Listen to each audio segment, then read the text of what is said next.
Welcome to WKBW, the Jazz. I'm Chest Rockwell, reporting live from the Coliseum, where the New England Saints get ready to take on... Sorry, this just in. Sources report that the LED turn signal mirrors on Toyota Tacoma Sports can sometimes be compatible with Toyota Tacoma Offroads. More on this story as it develops.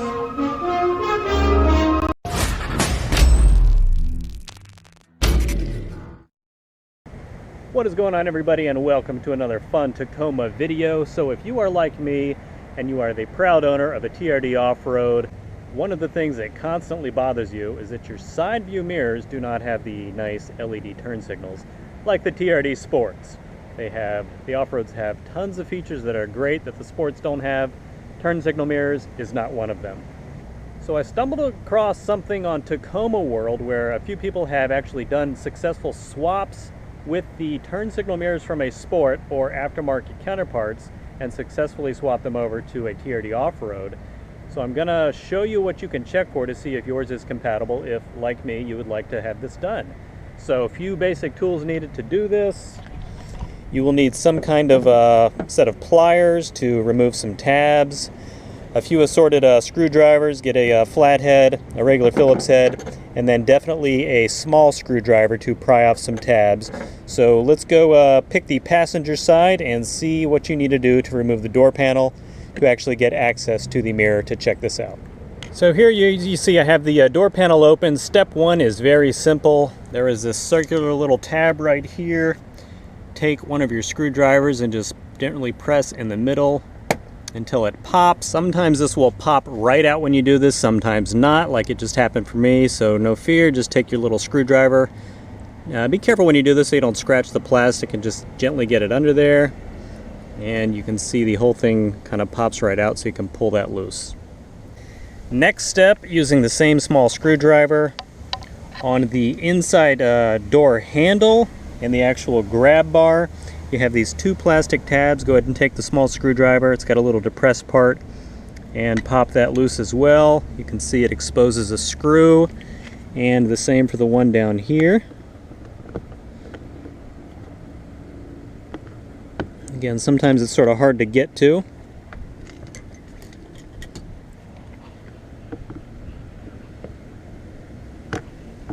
It will eventually pop right off. And you can see the screw for this one is right back there. And the next step involves removing these screws.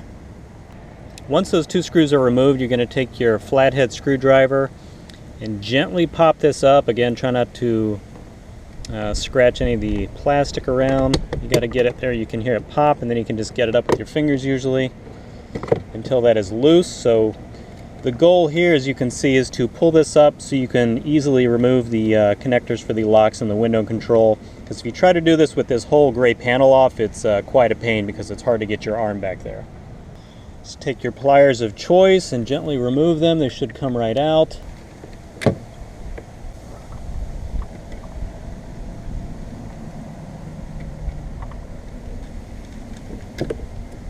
And that is now loose.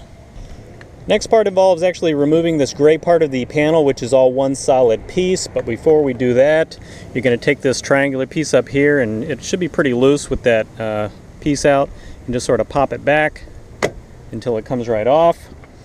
Be careful of these white tabs right here. There are actually three. One, two, three. One of mine fell in the back when I did this earlier, so I have to fish that out later. So if they do start to get loose, you can take your pliers and sort of pinch them in the front right there and pull them out so they don't fall back. But they are fine for now, so I'm going to leave those two there. To remove the actual door panel, again, take your pry bar or your flathead screwdriver and start from the bottom. There's a few tabs, like areas you can put this in, and just gently pop it open so you hear it snap. And then move to the side and do it again. And then on the opposite side to pop it free on the bottom. Once you have it loose enough on the bottom where you can get your fingers under there, just make sure you have a good hold on it and just sort of pop it loose, because there's no screws, it's just tabs holding the whole thing on at this point. Okay, the whole door panel is fully loose right now, and it's literally just hanging in at the top on the channel, so grab the whole thing, make sure the wires are tucked down in there so they don't snag on anything and get damaged. and just lift straight up, give it a little shake, and as you can see, the whole thing pops right off.